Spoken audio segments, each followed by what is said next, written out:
Welcome back to another episode of Well That's Horrific.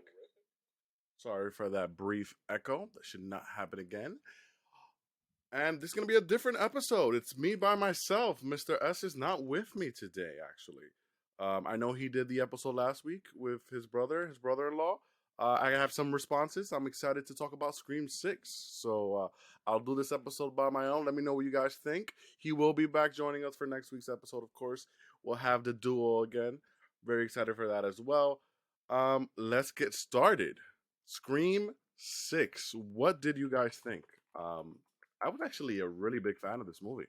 I know early on I said I was a little bit skeptical bringing the movie into New York. Um, a lot of changes that they made. I was a little bit afraid, honestly. And Scream 5, in my opinion, didn't age very well. I think that was my biggest fear. My biggest fear was I when I saw Scream 5, I enjoyed it and I understood that it was an honor to Wes Craven. Um, but then I think I agree with Mr. S's brother on this one. With time, I think I just started like thinking Scream 5 was lower on the lower tier of the Scream movies. I'll get to my ratings at the end, but I think Scream 5 scared me for Scream 6. But with that being said, Scream 6 was a much better movie. So I'm excited to talk about it. I'll get into spoiler territory now. Warning, this is the last warning you will get. I will be talking about Scream 6. All right, let's get to it. Scream 6. I'll read a quick plot synopsis here. In the next installment, the survivors of the Ghostface killings leave Willsboro behind and start a fresh chapter in New York City. Now, like I mentioned, New York, so very interesting. Um, I have to say, like, just jumping off the bat, I thought Samara Weaving was going to be in more of this movie than what was said early on. I know a lot of people said she was going to be the first kill. Yes, she was in fact the first kill. But I thought it was interesting that she wasn't our killer's first kill. Our killer's first kill was another killer. How cool was that? Come on, that's fucking pretty cool. Um, I thought that was really good. I'm always excited to see Samara Weaving in anything. She's a bit of a scream queen. We know her from Ready or Not. She's in a movie called Mayhem as well. We know her in a lot of things. She's been in a couple things now. I think she has another horror movie coming out soon. Again, very excited to see that she was even a part of this. And she did great in the 5-10 minutes that we saw her. Not even 10 minutes. No, the 5 minutes of screen time that she had. She did an amazing job. I did think it was interesting that you could actually hear. Um, I'm forgetting the guy's name, but the guy who we know him from Spider Man, who ends up being one of the fanboys. So we know him from Spider Man. He ends up being one of the fanboys. Apparently, he was working with Richie, or he knew of Richie, and him and his friend were going to finish Richie's movie. And I thought that was interesting. I did appreciate the nod there. Tony Revolori, he played Flash Thompson. In this, he played Jason. Yes, Jason. So I thought it was interesting that if you knew his voice, you could actually know early on that that's who she was talking to. That's who Samara Weaving's character, the professor, was talking to on the phone. So I thought that was pretty cool. And then the big twist there is you see him kill her, and then you see him take off the mask, and you're like, wait, normally, you cut to the title screen, and then there's more. You're watching the movie, there's more. I'm like, wait, so he takes off the mask, so now things get interesting because, you don't normally get a killer reveal. You're thinking like, is it gonna be somehow that you know who the killer is going into the movie?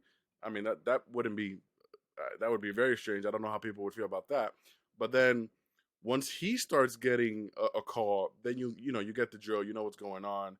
Um, you get to see Melissa Barrera's character Sam. Um, you get to see Tara, Jenna Ortega's character from the last movies. And yeah, I thought that was all very interesting. I thought the the way Jason was killed was pretty cool too. And I absolutely love the title of I guess the opening kill in this movie. So I guess just the ending quote was like, "Who gives a fuck about movies?" Is that what he says, or "Who cares about movies?" Whatever the tagline is, like right as he kills Jason, I was like, that's perfect. I love it because all the other movies were, always referencing other movies. The motive was always another movie, and the fact that they were like, "Who gives a fuck about movies?" and started it like that. That was like chef's kiss. That was perfect for me. Um, but again, diving more into the movie, I do have some notes here. I thought, in general, this movie had like pretty good pacing. As someone who really doesn't mind pacing, I don't mind if there's slower spots in this movie. I did watch this movie twice actually, so I had the opportunity to watch it early last week. Again, I was a little late because I was on vacation, and then I saw it again yesterday actually. So, um, yeah, even watching it the second time, knowing when everything was happening, I thought it still had pretty good pacing. Again, I'm not somebody who really has an issue with pacing when it comes to movie. I don't mind when there's a little bit more context and it's a little bit of a slower movie, or where there's some slow spots. But this movie really keeps you on your toes, and there's always something happening. The movie takes place in what, like 1 or 2 nights, so like there really isn't that much time for downtime. And because of that, I think it'll resonate with like today's audience. And I mean, based on how good it's selling, right? I just saw that it's like the fifth movie to break 100, the fifth screen movie to break like 100 million or something. Um, I think that's domestically, but yeah, I'm not surprised, not at all. Yeah, uh, good pacing, definitely some of the best kills that we've seen in a Scream movie. They definitely went back to the gorier side. We haven't really seen this much gore since probably the original Scream, and like, yeah, probably the original Scream. I mean, off the top of my head, what I think of is, of course, Drew Barrymore's character and Steve, her boyfriend's character, the character, and how he was gutted. But I'm trying to think. Whenever I've ever seen something so gruesome as the ones in this movie, I'm not sure. Definitely the scariest Ghostface, I would say, or the most intimidating Ghostface. That should be more, a little bit more accurate. So whenever this Ghostface was on screen, everybody was scared of him. Everybody was running away from him, which I could make a con to a certain degree because there's a scene in this movie where there's like 5 versus 1 and they all run away. Um, but he's definitely the most brutal he's ever been in this movie, and he's definitely the most intimidating for sure. Again, some of the best kills. So there's the dumpster kill, which is immediately stands out. Um, you know, throwing her off the ladder after he basically gutted her. I don't even know how she managed to get on the ladder in the first place, and then she falls face first onto a dumpster, and you see that the damage on her skull. Yeah, that was pretty brutal. Um, Stabbing on the forehead of the therapist.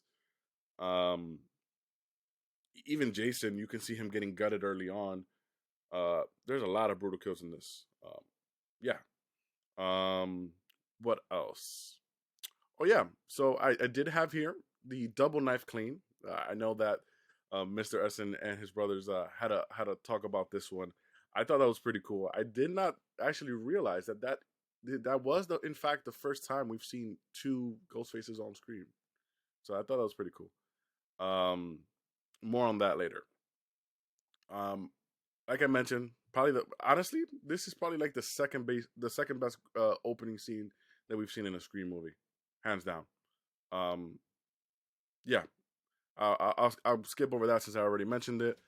Um, I liked that they followed up on Richie's motive to a certain degree. Not Richie's motive, but the fact that they followed up with there were other people on that Reddit thread and Jason and his friend. I like this to a certain degree, but I mentioned to Mr. S early on that I knew that this movie wasn't going to relate much to the rest of the franchise. I knew that it was going to be directly to Scream 5.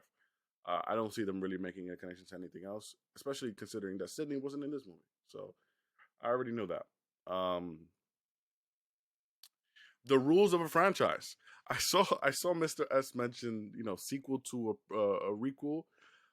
That wasn't what it was. It was the rules of a franchise, and I actually did appreciate this. Um, just pretty much everything was spot on. Mindy's character, again, I love Mindy's character. She's pretty much me when it comes to these movies. Just explaining everything that's going on. I loved how she called Ethan out. She was like, AKA Ghostface. Um, the rules of a franchise, everything has to be a little bit more intense. How legacy characters are free to die now. Pretty much anybody's free to die now. I thought that was pretty cool. Yeah, I thought the examples that she gave, or some of the examples that she gave, weren't too accurate. I think she mentioned like Luke, but Luke was really more of a legacy character, not more of a like a main character. But either way, um, but I thought the rules of a franchise was very interesting. I'm surprised that I didn't catch that early on, or that Mr. S and I didn't predict that it would be the rules of a franchise. Now, here's the question: what do you do now, right? If you already did the rules of a franchise, right? There's nothing bigger than a franchise. Um, yeah, like what do you do now? Like, what are you gonna call? What are you gonna call whatever the next movie is in terms of like rules? I don't think they can do that anymore. I think they're gonna have to do something. Think a little bit outside the box and do something completely different. But I'd be interested to see what they decide here, for sure. Um, I want to give a shout out to a lot of the actors in this movie. I thought everybody did a phenomenal job, really. Melissa Barrera's character, Sam Carpenter, or Melissa Barrera, she did a great job. Jasmine Savoy Brown, Mindy, of course. Um, I've seen her in a couple different things now. She's in that other TV show that I'm watching. Believe it's coming back soon. It's coming back sometime this week. Mr. S, if you have not seen this show, highly recommend Yellow Jackets. Um, she's in that show. She does a great job there. She does a great job here. I thought pretty much everybody's performance was better than the last movie. I think that was I had a bit of a gripe with Melissa on the last movie. There was some scenes there that I thought like I don't know they could have been done better. But and I'm not an actor, but everybody did a great job this time around. I thought everybody was great and significantly better than they were last time. So there's that. Um, and again, this is spoiler territory, but I'm already talking about it. Quinn and Ethan were some of the best killers we've seen in Scream since probably Mickey, Billy, Stu, or like they're my top three really. Um, and yeah, in terms of like sociopaths, like complete sociopaths. Quinn was a complete sociopath. Ethan was a complete sociopath. Um, they because of that they make some of the best killers. Outside of not even just Ghostface as a presence and every kill that they got as Ghostface. I don't think Quinn got any kills in this movie, but either way, I thought their presence with the suit on and everything and the way they behaved, um, yeah, amazing. Definitely top Ghostface material there. Um, all right, let's get to some questions, and then I'll get to some cons. Right. One of the questions that I had, and now I guess we'll come back to this when I meet up with Mr. S, and I guess you guys can let me know what you think here. But some, I guess the third act of the movie, or actually, yeah, towards the third act, and then when the reveal comes, we see this shrine, right? We see the shrine probably halfway through the movie. The last act takes place at the shrine, um, and we find out that it first they tell us that it was Jason and his roommates. Then we later find out that it was Richie's. I just didn't understand why was the shrine in New York. Um, I never did they say that he was from New York in the last movie. I mean, he wasn't with Sam in New York to begin with. So I don't know why all his stuff would be there, but I guess it makes sense if he left New York to kind of plot everything. Um, but I just had that as a question, I guess. Why was the shrine in New York to begin with? And then again, this is more of a question for everyone. Is was this, I guess, accurate to Sydney's character? Would Sydney sit this one out? I think so. I think given the fact that it wasn't directly tied to her, even though the last movie wasn't directly tied to her, what really brought her in was Dewey's death. In this one, there wasn't really anything like that to tie her in. If Gail had actually died, then maybe they could have tied her in and brought her back. And maybe that's part of the reason that Gail didn't die on this. I did predict that Gail was going to die on this, and she didn't. She didn't. So I didn't really mind that she wasn't in this. I thought they did a great job, and even just saying, having Gail say like, "Hey, she's going to be with the kids for this one." She wants to make sure everybody's safe, but she's not going to come. That's perfectly fine. I thought that makes sense. I thought that made sense for me, even for her character, given that she's been through this a million times now. And then what else did I have? I had his Stu alive because there is a scene here where Mindy says, I think she tells Kirby's character, um, the TV that killed Stu, or Kirby says that, and Mindy says, "If you believe Stu's dead," or something along those lines. I'm paraphrasing here. So even they even left that door open to potentially bring him back. I think a lot of people want to bring him back, and we've mentioned this before. I think it would be fanfare, but I don't know. I don't. I just don't want it to be forced. And I think at this point, because it's pretty much something that the fans have created, I think you kind of have to avoid it because it's it's not if unless it was something that you generally wanted to do. Now it's gonna feel like the fans came up with this idea and you're just using it. I prefer he probably end up staying dead. Um, yeah, I mean, I guess enough with the relative act.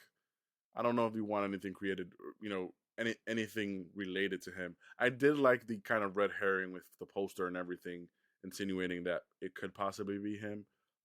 Again, I thought it would be too much on the nose if the poster had that red dot on Stu, and then we watched the movie and then Stu's in it, and I was like, come on, that's a little bit too on the nose.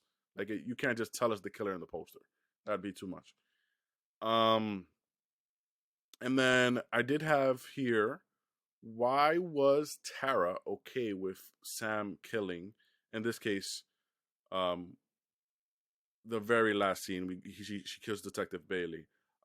She kind of gives the okay, but it's heavily implied throughout this movie that, well, I mean, not even implied. It's pretty much confirmed that she enjoys killing.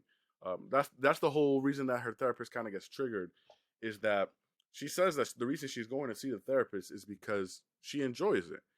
And throughout the movie, you see her interact with her father through this reflection in the Ghostface, um, uh, I guess, in the Ghostface mannequin with the suit, and she's talking to him. She even convinces her to grab a knife and everything.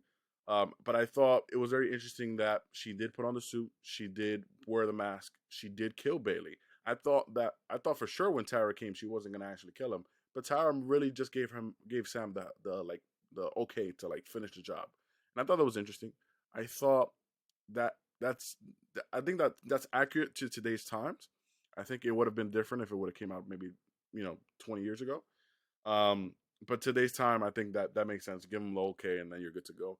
And I thought it was interesting that she also dropped the mask because as much as somebody else could pick up the mask, I thought they were leaning towards that sort of Halloween 4 sort of thing where like main character turns evil, which I think at this point I thought Melissa Barrera did a great job, and I love seeing her in the suit and the mask. I thought she looked menacing. I thought she did great. I think I would enjoy it if she actually became a killer. I mean, at this point, you kind of it's gonna be hard to do, but I thought it would have been interesting. I mean, you know me, I'm always cynical. I would have loved it if she killed Tara right then and there, and then fucking we got evil Sam on our hands or some shit. I don't know. Give me a cliffhanger. That was something that I was surprised. There was no cliffhanger in this one, and I predicted a cliffhanger. A couple of my predictions were wrong, I will admit. I predicted that maybe Kirby was going to be involved into the killings. I As I watched the movie, I realized that wasn't going to be the case. Um, I do want to say I did predict the killers as I was watching, so I did feel like not necessarily Ethan because I thought Ethan was kind of the red herring, but at the same time, it was like he looks fucking guilty.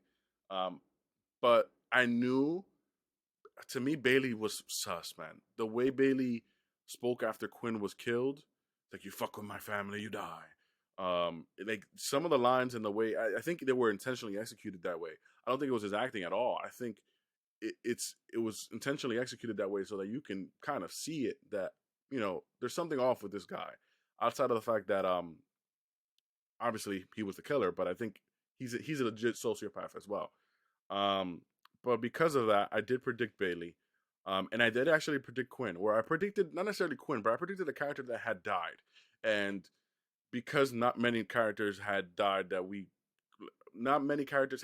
didn't 100% know, and I knew it had to be Quinn because the other character that died was the character that fell down the dumpster. Let me look up her name, Annika.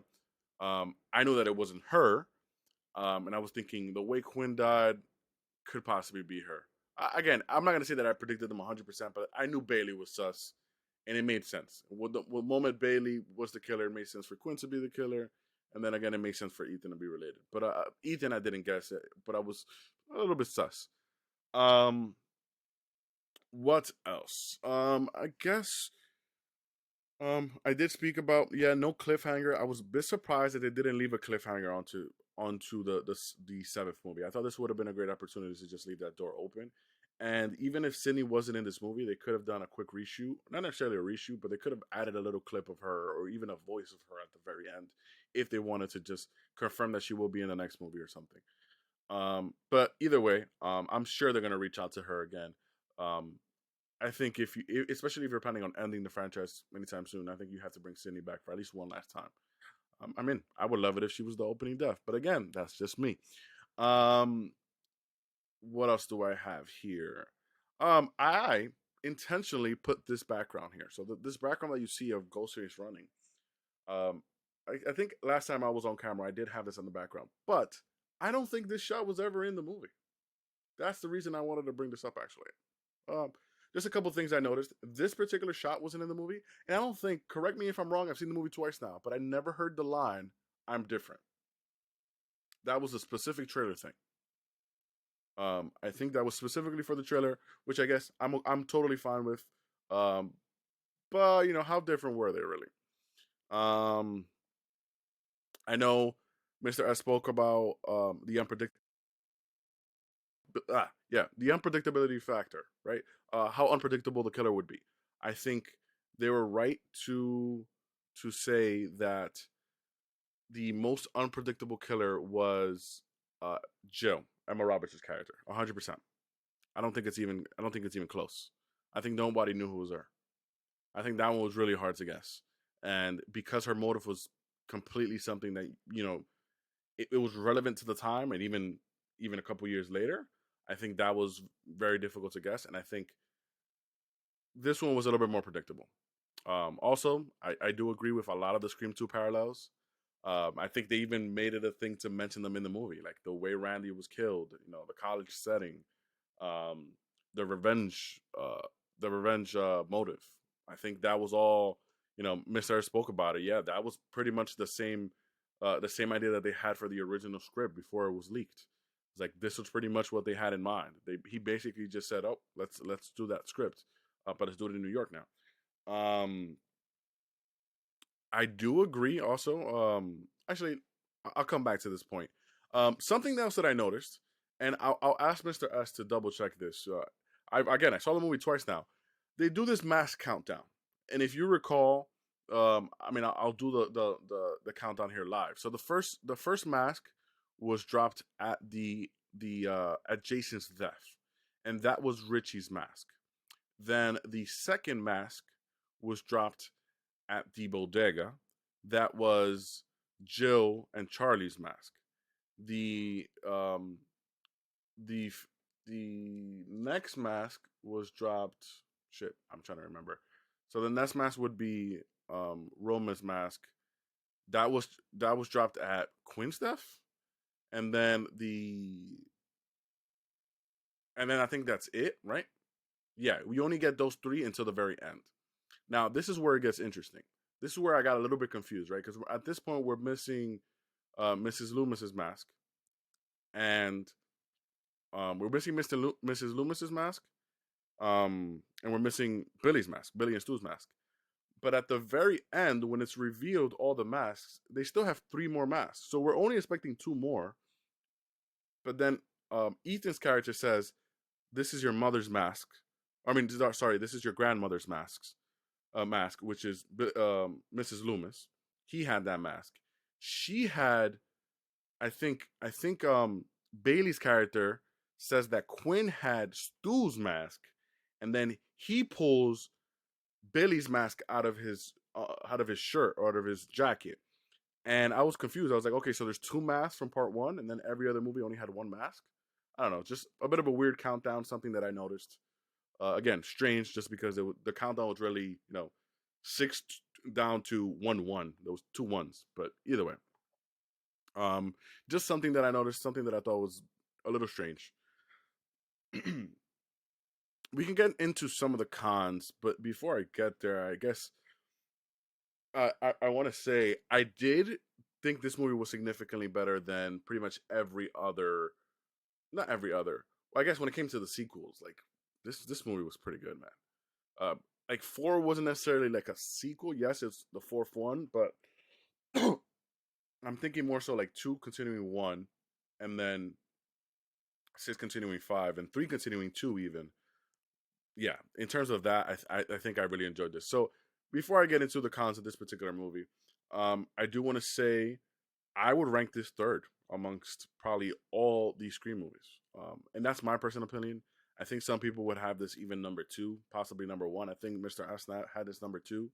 Um, my ranking currently, as it stands, is one, four, six, two, and then it's either a tie between five and three, or depending on how I feel, I might say three over five. I I agree with Mr. S's brother on this one. I think Scream Five aged really bad for me. I have a hard time going back to watch Scream Five, the same way I have a hard time going back to watch Halloween Kills. Um, yeah, that's just that. Some of the cons for this particular movie, I think Mr. S hit it on the nose. The motive was pretty weak, man.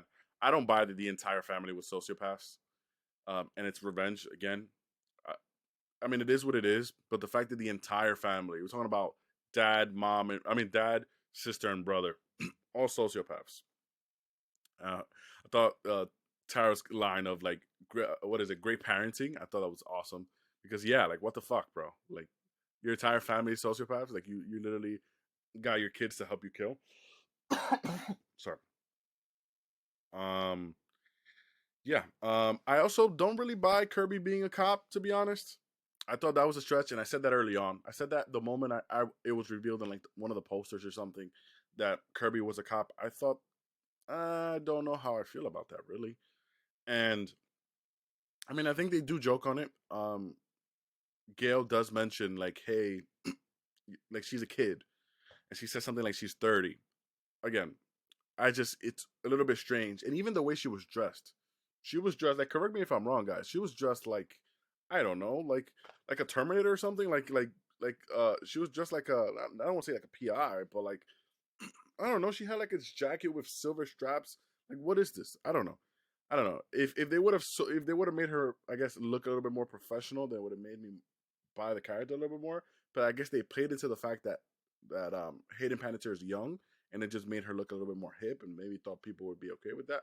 I don't know. I just don't buy her being FBI. But I guess that plays to the point where like she was used as the red herring. Other people thought she was the killer. Even I predicted she was the killer before I saw the movie.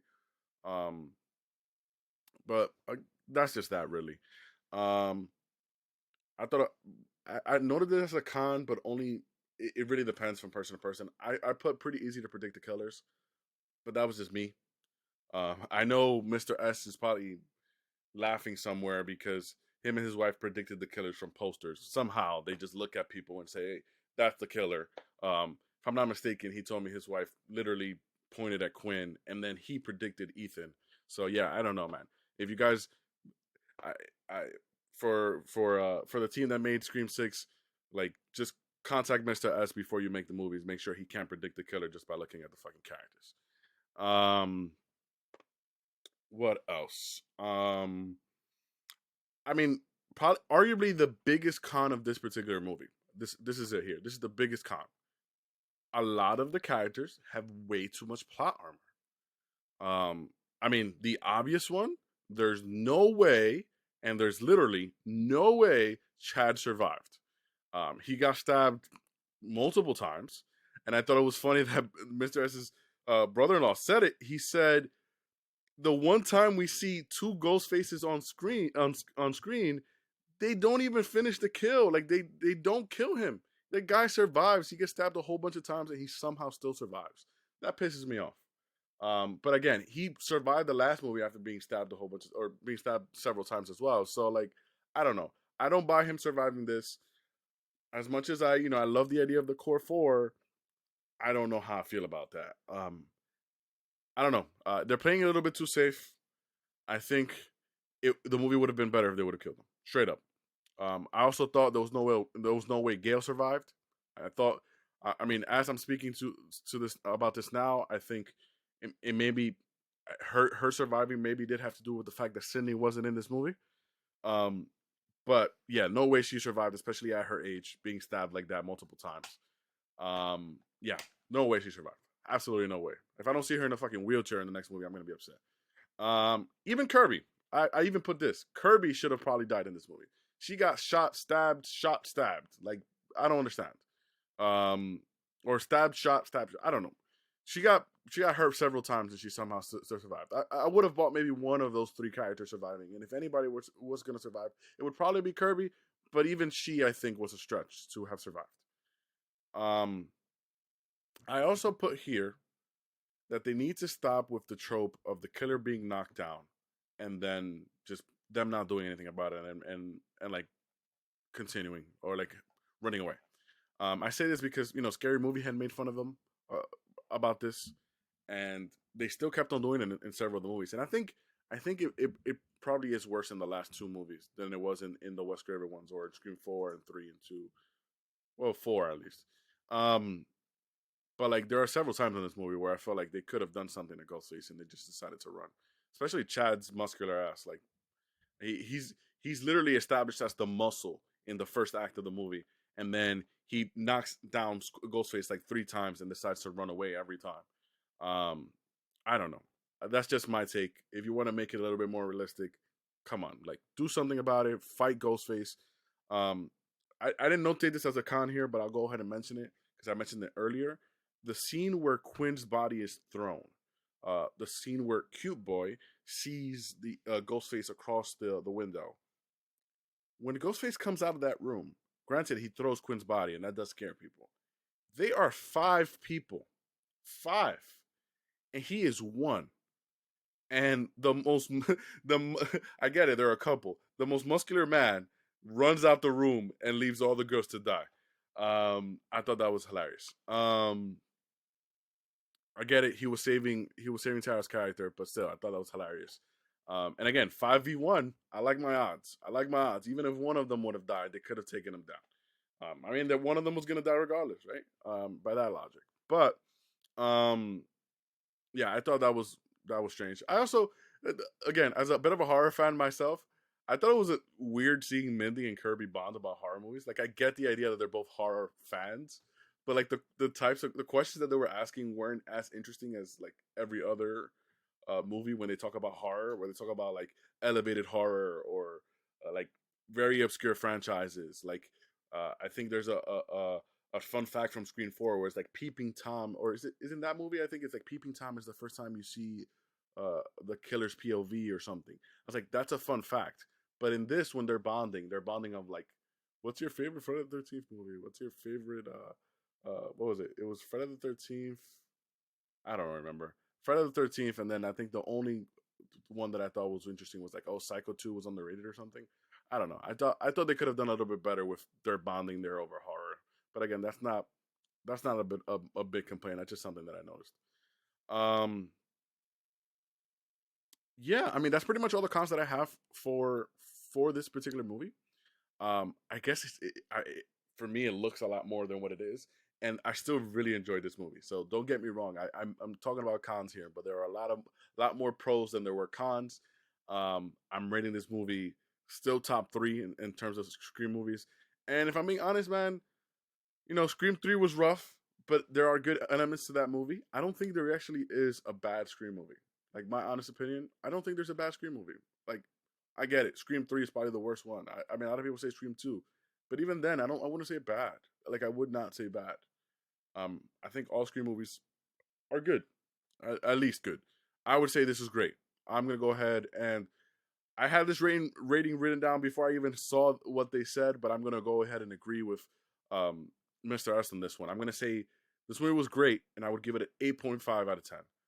Um, like I mentioned, third in my overall ranking. I wouldn't be surprised if some people put it number two, some people put it number one, but just the pacing was good. Some of the best Ghostface, some of the best kills. A lot of things that I really liked about this particular movie. Um, Again, I've already seen it twice, so I can double down and say big fan, big fan. Um, yeah. Shout out to Roger Jackson again. Does a great job as the voice of Ghostface. Very nice to have him on. Have more lines, more dialogue, hear more Ghostface. That's always nice. Um, yeah. I guess let me know what you guys think. I did want to quickly mention something else. Not Ghostface related, but let me know what you guys think. I want to see if I can convince Mr. S to play some Resident Evil 4. I know that's coming out soon, so let me know what you think about that. That looks really good. It's getting really good reviews. If you play the original, and now there's a remake, I'm excited. Um, but that's pretty much it for this episode. Sorry, I'm by myself, but I hope you guys stuck around. And, we're happy to hear me ranting about this particular movie. Um, Highly recommend. Definitely give it a watch. Um, Follow us on all social media platforms. On Twitter at That's Horrific, on Instagram at Well That's Horrific, TikTok at Well That's Horrific, Twitch at Well That's Horrific. Cause if you don't, well, that's horrific. And while you're at it, what's your favorite scary movie? let us know. Have a good one, guys.